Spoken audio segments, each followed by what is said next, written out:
Ladies and gentlemen, today is September 30th, 2020, and I put a note at the top of the live page because I'm not sure if this is going to work properly today.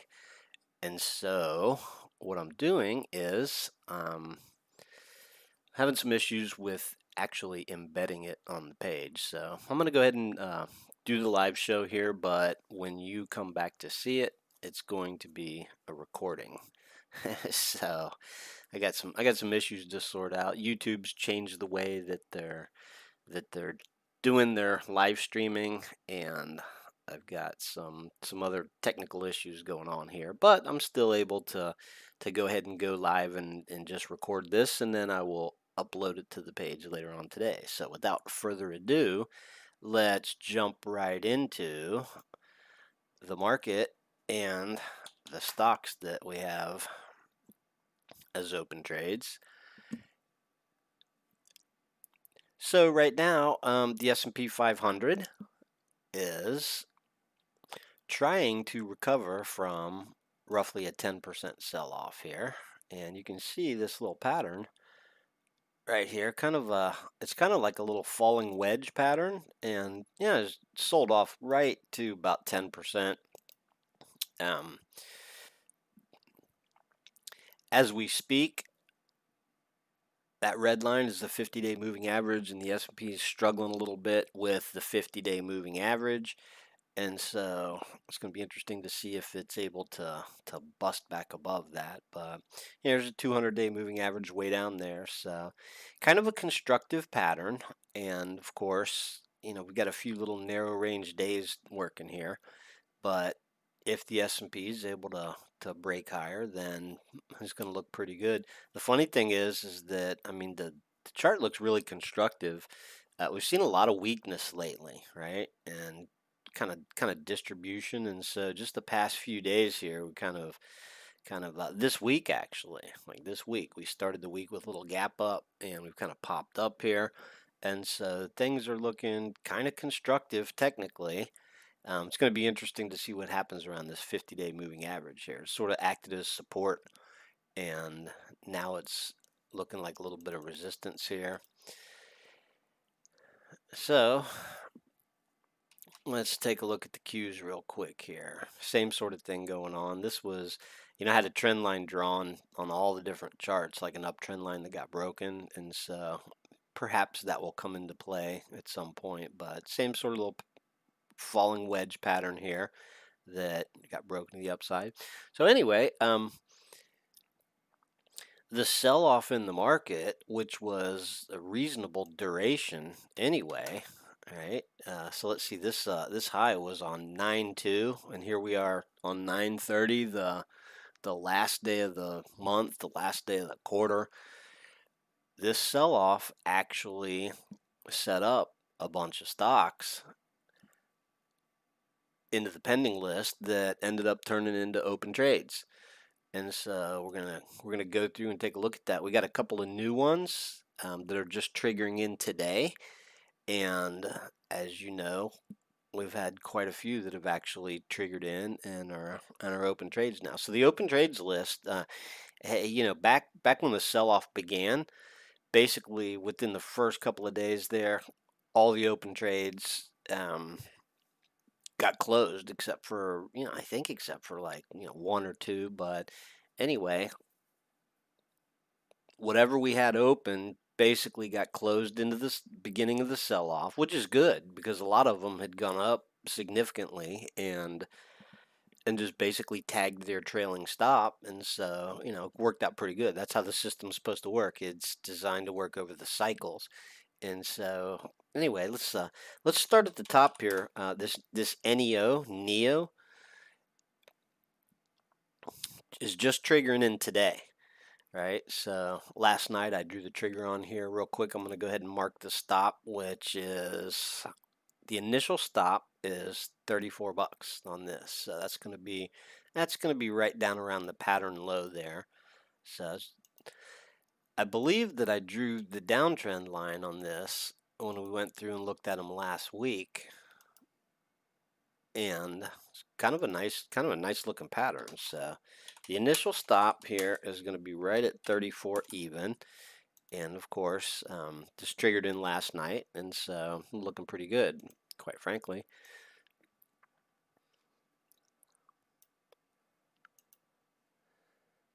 Let's see, the target on this is 38.75. Now, of course, here's the thing: the trigger was down here at 36.25. It just finally closed above it yesterday, and so this morning's open is 37.08, and so you've got to the idea here is that you probably got in 80 cents, 90 cents above the actual trigger price. So when I put the target on here, 38.75 will be up here. What you'll want to do is compensate a little bit for the difference on the target. Let me go ahead and mark that real quick. There we go. That's close enough. So,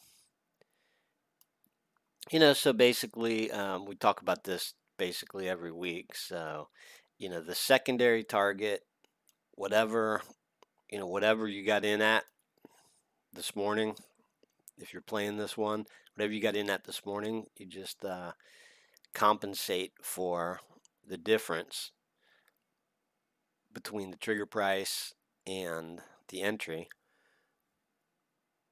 Compensate for that on the target, and it's as simple as that. So obviously the idea here is that we're looking for a close over a certain price, because sometimes a stock will break out of a pattern like this and just fail. And so the idea is that we wait for a close over the trigger, and then of course we have no real way of knowing, or obviously, when the stock closes over the trigger, sometimes it closes like, just a little bit over, but the next morning you have no way of knowing where it's going to open or how it's going to open. And so the idea is that, it's still viable. The trigger price is basically like the level we want to see a close over in order for the stock to sort of prove that it's headed back up. All right, so anyway, there you go. That's a good looking chart right there. This stock, and as you can see this morning, it's kind of on its way. So the other one that's triggering in this morning is GOLD. You can see we had a good trade in this back in June. You can see all the markings there. So I went ahead and marked the trigger on this last night, 28.20, and as you can see, this morning it gapped down a little bit.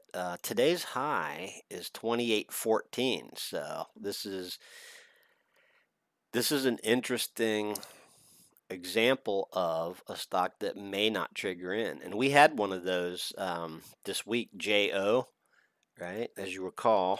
So JO, I just want to show you this for instructional purposes.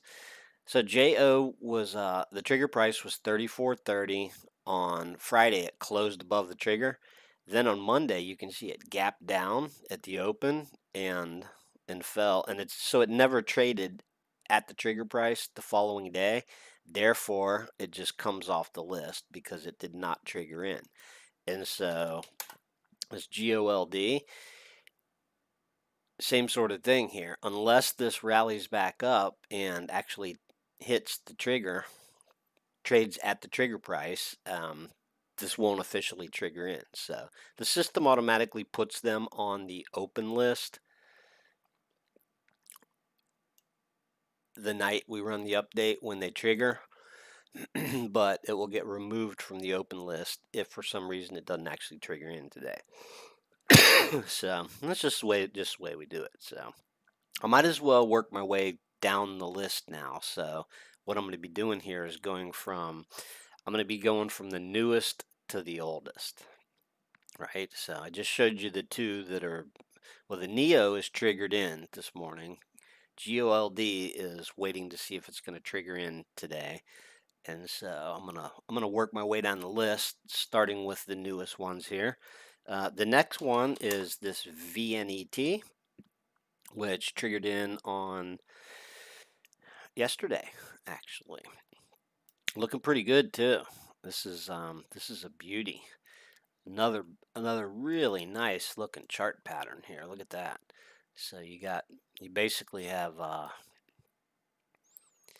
and there's a couple ways to draw this, but that looks about right there. So this is a really, look at this, from all the way near the beginning of July all the way to now. It's been forming this big sort of wedge pattern, and now it's breaking out of this wedge, and so you can see it's looking pretty good here. It's got it on a nice little tear and headed right for that target. So that's a beauty there.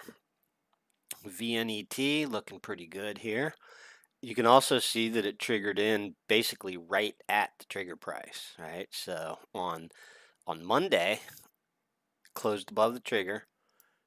Then yesterday, on Tuesday, 9/29, it opened at 21.71 and pushed. Looks like it went down a little bit and then pushed up through the trigger. And so far so good. And so that target right there at 24 looks achievable. No big deal. Beautiful looking pattern there.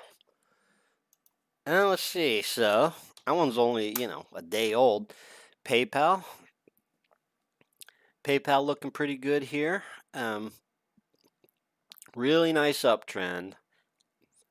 Nice orderly sort of pullback with the overall market, and then you can see that it kind of bottomed out and started rallying ahead of the overall market.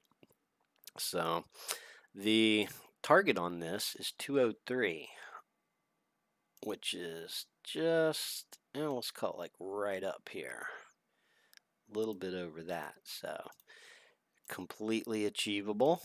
Everything about this looks good. Like I said, the overall market looks like it's got a really constructive pattern, sort of a bottoming pattern, kind of coming out of the recent weakness. So if it's able to recover a little bit, then it looks like some of these stocks are going to have some pretty nice moves. So that's that's a pretty good. I'd say that's a little bit more than a 3/4 retrace back to the highs. Just a little bit more, but looking pretty good there. And so there's your target right there. This is sort of a nice cupping looking pattern there. It's actually the best pullback this thing's seen, since the big sell-off, right? So it's just been on sort of a straight tear. There was a little bit of a dip back over here. It wasn't really enough of a pullback to set this stock up for a rebound like this, but this time around it was. So PayPal looking pretty good here. That trailing stop still hanging way back. I would expect. I noticed last night when I did the update, a lot of the initial stops are still in place, and that's because some of these stocks. Well, this one's literally just triggered in yesterday, right? So it needs a little bit of forward progress in order for that stop to come up. So I would expect that stop to come up on tonight's update, probably somewhere in the neighborhood of 179, 180. Really nice looking pattern though. Moving on, Microsoft. Microsoft's got a similar pattern. It's just kind of just triggered in yesterday, and it's sort of just floating around this little area right here. It doesn't have a lot of forward progress yet, but it's also got a really nice sort of setup going here. And you'll notice the initial stop on this is not down at the actual pattern lows, but a little bit higher. And of course, Microsoft, percentage-wise, the ATR's probably relatively low. I didn't notice what it was when it triggered in, but you can see that on the triggered today list what the ATR of the stock is. I'm guessing it's, a couple of percent. So it's a slow mover, basically. Microsoft, quite frankly, I mean, the ranges of the bars are reasonably large, and so it can move, but on a day-to-day basis, it's not as volatile as some of these other stocks.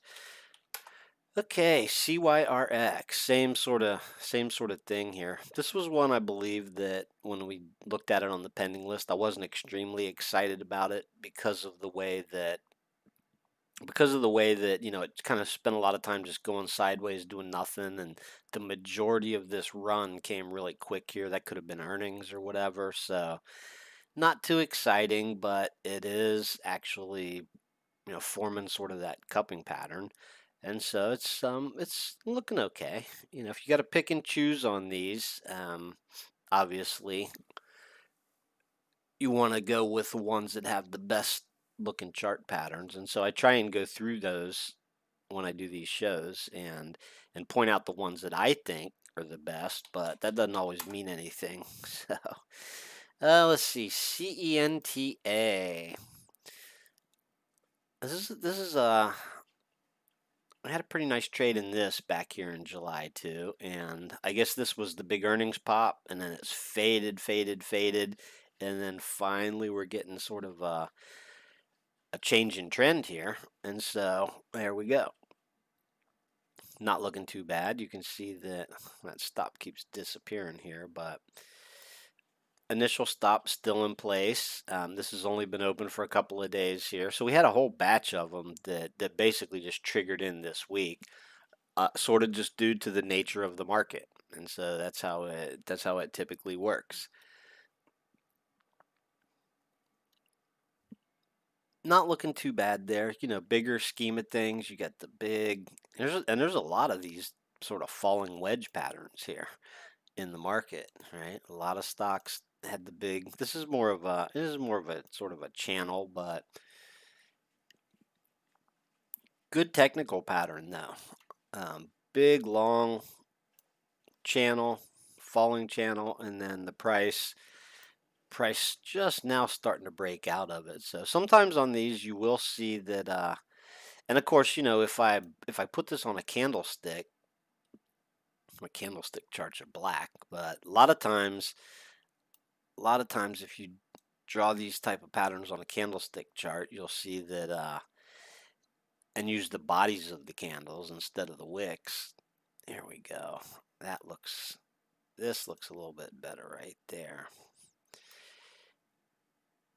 Kind of drawn across that body of that candle right there and across these, and you'll see that yesterday it broke out of that channel. So different ways to look at it.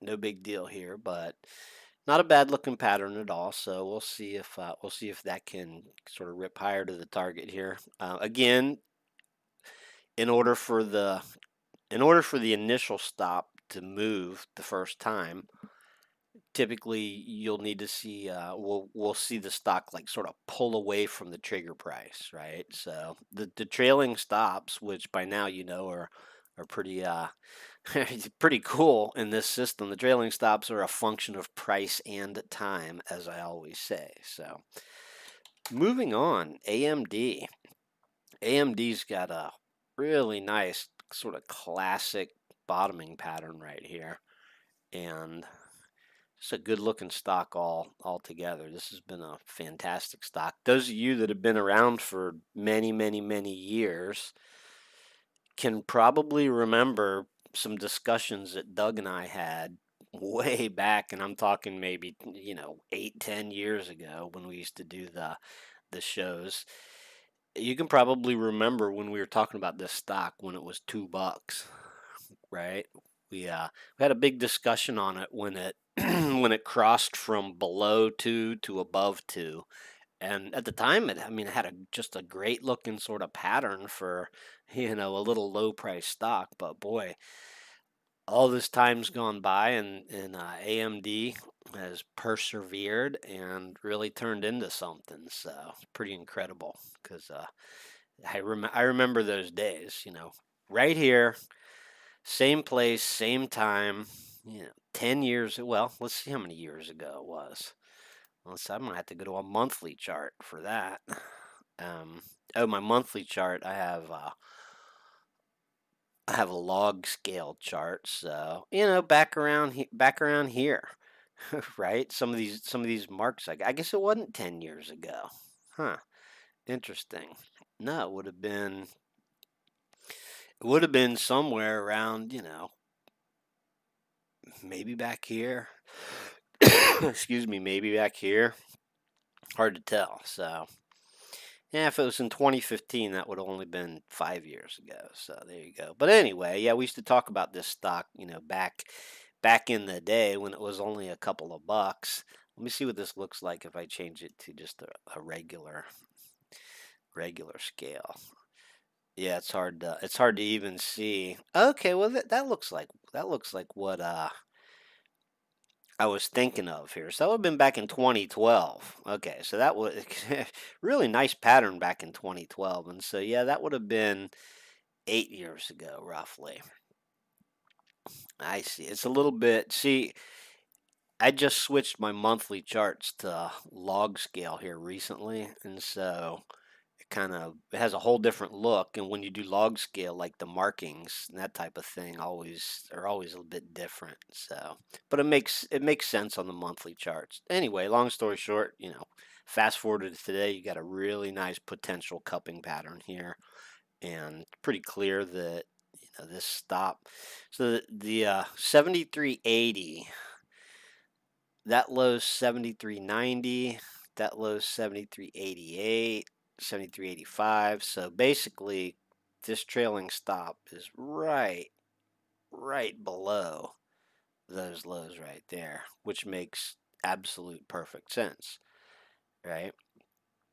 Triggered in very nicely yesterday too. The open was 79.30, and it had a pretty good pop. Now it looks like it's getting a little bit of a fold over so far today, but that doesn't mean anything. So ideally, this is just going to cut back up and work its way back up here. And so the target on AMD is the initial target, I should say, it's just right up here. Right up here at 85 bucks. So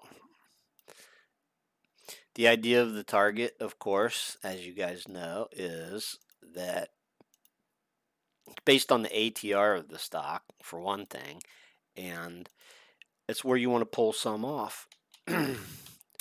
Target 85 even.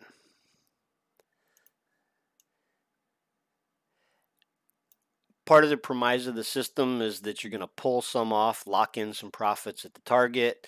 Typically, by the time the price gets to the target, the trailing stop is somewhere around break even, and so you're sitting pretty good, right? You take half the position off and then let the other half ride, and sometimes it just keeps going and never looks back. That trailing stop keeps coming up.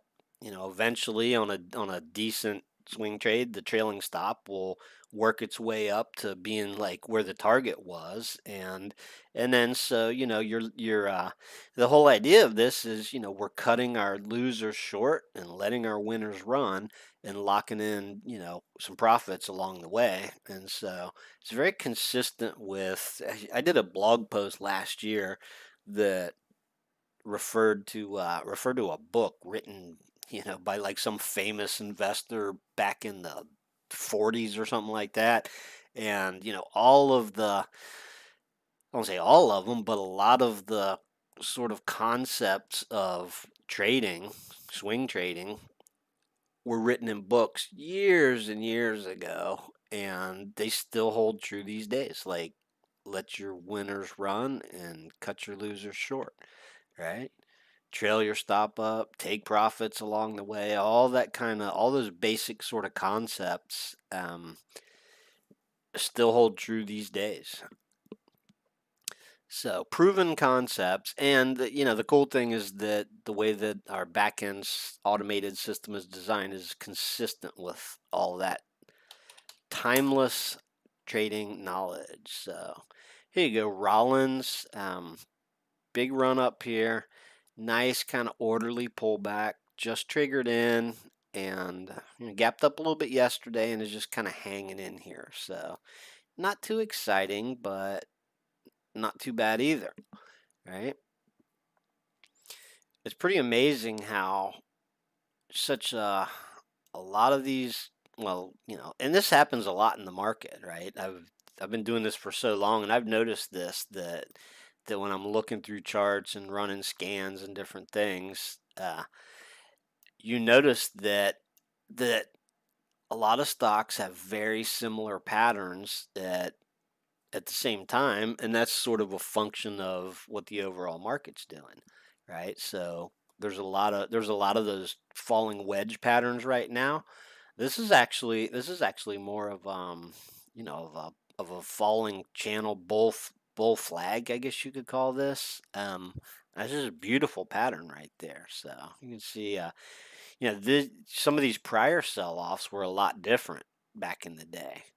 So you can see we had a trade there that triggered in and just blasted right to the target in a couple of days, and then trailing stop moved a couple times. But so a lot of these same stocks will trigger in at different times as time goes by, and so that's kind of the idea there. Anyway, this one's looking pretty good too. Now we're getting to some of the ones that have been open for a while. This DOCU, this one's kind of interesting because this is one of the one of the high-powered sort of tech stocks that's been very active and moves quite a bit. Funny thing is that not a lot's happened since we talked about this last week when it triggered in. Stock's just kind of, I mean, obviously it's triggered in over here. Actually, the trigger would have been about 210, and so yeah, so I mean, it's up $6, right? But hasn't made a whole lot of forward progress. So it's kind of basically the high on this particular day when it triggered in is still standing. So it's just sort of hanging in there, right? Still I mean, it looked great. It's a really nice looking pattern. And so you can see this huge support level that I drew, I think last week. And so that stop is still just like sitting down there right below. It's actually a little bit above that. It's probably, let's see, 186 is going to be more like sort of in this support area that I drew, but I need to edit that. There we go. Initial stop 186, still sitting in the same spot there. And if we get some forward progress here, and of course, there's the target in the system, and there's the secondary target that I drew to compensate for the little bit of a gap up over the trigger price that we had. And so everything's looking pretty good here. All it's going to take is a little run up like we've seen many times on this particular stock. Put it up there at the targets. Yeah, and my guess is if we get some forward progress above the high from the day it triggered in, this thing gets up to about 222 or higher, then this initial stop would probably ratchet up to begin with, like just under the low of this particular bar. So, and of course, it's all, I mean, it's consistent with what makes sense and what you would probably do, but everything's calculated based on, I mean, it's calculated by the back end system, right? So I can't tell you where the exact stop would be, and, and, but I can tell you that if we get some forward progress, it's highly likely that the first trailing stop move is going to put it right under that low right there. So, and of course, you could theoretically, if you wanted to, there's some discretion that can be employed. You could theoretically, put your really tight stop just right under that low right now, and really, really have a minimal risk on this particular stock. But the only problem is that the way that our trailing stops are calculated is to allow for normal price volatility and fluctuation that's not going to knock you out, and then the stock goes on and does what you expect. Here's a good example. Like this little, if you put too tight of a stop in, right? Say you got in here, and then you put your stop, like I'm saying, like right under like the more recent low or something, then you get knocked out here, and then the stock rips higher. So best to, it's usually best to stick with the system trailing stops, although in certain cases, I'm not going to say this would be a good one, but in certain cases, you can reduce your risk. All right, so moving on. I'll try and make this a short show because I've had some trouble with the embedding, is what it is. Like I'm not having any problem doing the live show. What I ran up against a snag with is actually embedding the live show on the page. And so that's going to be something I got to work out here. YouTube has switched from, I've always done like what they call YouTube Classic streaming, and now they've switched to this whole new control center thing or whatever, which I can get to work fine, but I'm struggling with the embedding the show on the page that you guys are normally used to watching it on. So Zscaler, beautiful looking uptrend here. It's a really nice persistent uptrend for months. Got a little bit extended, right? When the Nasdaq like had that little sort of blow off top, really nice pullback right to the trend line, pivot low right on the trend line, and it doesn't get any better than that when it comes to technical analysis, right? I mean, pivot low, bar right on the trend line, nice reversal. Triggered in a couple of days in, traded right smack at the trigger price, basically, and so here we go.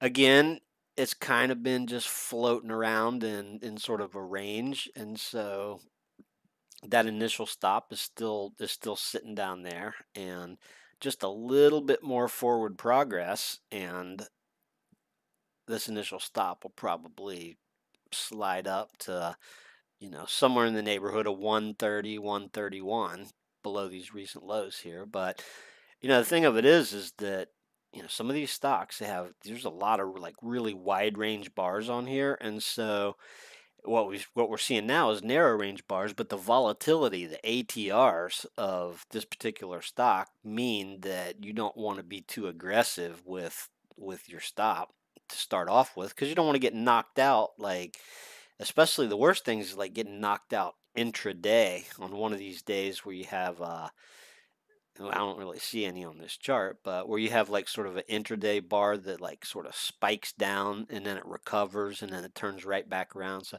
you can see this big cup sort of in progress here.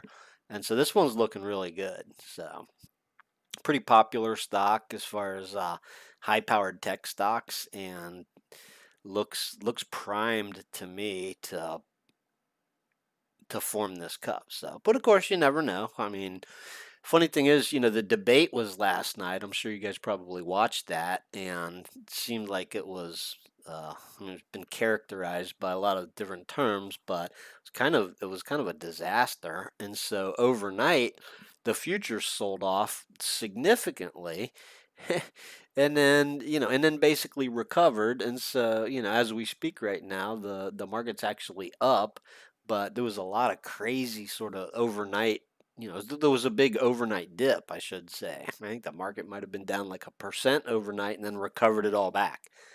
So that's what you don't see on a lot of these charts, is all the weirdness that can happen overnight in the broad market. So looking good here on Zscaler. That's a beauty.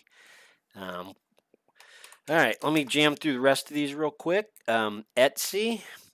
Etsy actually, the thing about Etsy is that, let's see, that high right there says 125.70, And so this needs to come up just a little bit here. So it didn't actually, that high didn't actually tag the official target. Um, but of course, you know, here's one that triggered in here, and then the following morning it gapped up a little bit. So this is one that you know needs a compensation target. But if you got in it, I'll let you figure that out for yourself. No big deal. But you know, basically it's gotta pop a couple extra bucks up there. But again, you know, nice, really nice pattern here. Sort of a falling channel that I drew on here last week, and then it's broken out of there, and it's making its move. You can see the volatility here too after it triggered in. Like it triggered in, and then it pulled all the way sort of back to, you know, towards these lows. And so notice that the trailing the trailing stop, or the initial stop, didn't move over here until after, you know, the price started pulling away. And so I believe it was this day. It would have been on Friday, I guess, the Friday update, or maybe it was Monday. I don't even know, but it put the trailing stop in just above the low of that particular day, right? Or I'm sorry, just below the low of that particular day. So see, if this initial stop had come up too quick, right, then it potentially could have got knocked out on just a little sort of 1 day pullback there, which you don't want. And then the stock goes on and does what you want it to. So that's sort of how it works. But anyway, looking really good here on Etsy. This one looks like, yeah, it looks like it's headed back to at least, if the market doesn't just fall apart, this looks like it's headed back up towards this area of resistance here, which is well past the target. And then, hey, you never know. Sometimes, you know, just keeps going. And so that's kind of the idea, is that out of every X number of these swing trades, we're going to catch a couple that really make significant moves and just stick with them, right? Tighten that stop up. Here's one. We only got a few more here. Here's one that I remember saying that I didn't particularly like it back over here. And, you know, it's just because it's a foreign stock and it's very gappy and choppy. And so, I mean, this was a really, really good trade. Had a couple really good trades, two in a row here. And now we're on the third one. And I sort of didn't like the look of the sell-off, is what it was, right? And then it just snapped right back, and so it's kind of a messy chart, but anyway, it is what it is. And so, you know, it triggered in, and um, I never did draw the target on this, I guess, because I was biased against it. But target's 52, right? So it's already hit the target, the official target there. So anyway, it is what it is. Sometimes certain stocks are just sloppy, right? I mean, and so that's basically what I characterized this as, was just a sort of a sloppy pattern. And so when I talked about it on the pending list, right? And the other thing is that there wasn't a lot of consolidation down at the lows. It just sort of snapped right back, and so this trigger price over here was sort of from like way back here, with the idea that the stock would consolidate and do something like this. You know, you come down and you have some narrow range days down around the lows, which would have given the trigger an opportunity to come down and meet the price at a lower price. But instead, the stock just snapped right back and kind of you know, triggered in way up here. But anyway, long story short, it's still, you know, still kind of viable. This is just a weird stock, since it's a non-US company. So SE, this is kind of nice. And it's just a beautiful uptrend here, and this little pullback back here was enough to set it up. You had a really nice sort of a sideways consolidation right here. It's a pretty nice little consolidation, and then it broke out of that box and triggered in, and you can see it tagged the system target there, and still looking pretty good. All right, trailing stops ratcheted up a couple of times.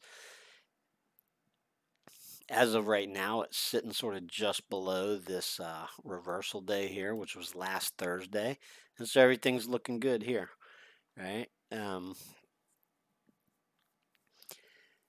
Gave a little bit back, but no big deal. So still looking, I mean, and so obviously like this one, the target's like practically at the highs. And so, but it's, I mean, it's looking good. This is nothing wrong with this particular stock here. The only thing is I'm wondering, well, I don't know. I don't know why some stocks, hit the pending list and others don't, but obviously, there can't be too many.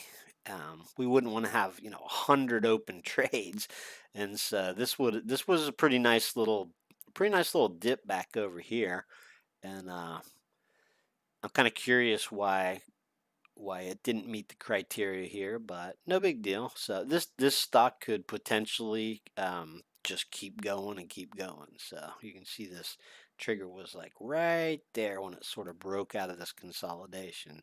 So, and then the very last one that's still open is DHI, right? Which this is kind of cool because you guys that have been around for a while probably remembered, I did sort of, you can see all these lines I drew on the chart, but this was kind of an extensive analysis of, sort of how the system works and what it does. And you can see sort of the symmetry between this little pattern here. This was like the hypothetical, might get that off of there. This was the hypothetical pattern that was going to repeat. And so there it is, and I hadn't even moved that line. I just put that on there as sort of so that you could see like sort of the similar pattern. And I did this like as the stock was still setting up, and it triggered in, and you can see it's still looking pretty good, right? Triggered in, pulled back a little bit. The trailing stop had just ticked up a little bit, and then as we speak, the trailing stop's basically still sitting under the low of that little dip candle there, and then you can see that the stock traded up and basically like sort of tagged the target, nicked it or whatever, and even today, and this trailing stop I extended this line out because it's still sitting right there. And so it's allowing for this sort of price fluctuation. So anyway, that's it. So I'm going to go ahead and wrap it up. Excuse me, now that I've covered I've covered everything, all the open trades here. I want to go ahead and wrap this up so I can get the video up for you guys to see. Appreciate you tuning in. I'm going to try and figure out how to get the embed working for next week, but no big deal. As you know, with the swing trades, everything's a little bit more laid back, and doesn't really matter if I record the show and then put it up for you to watch a little bit later. So there you go. Today we won't go over the pending trades, but you can see what else is pending in there. But basically, out of all these open trades, which seems like quite a few, they're all looking pretty constructive, right? Everything's looking just right, and so I will leave it at that, and I will see you guys back here next week.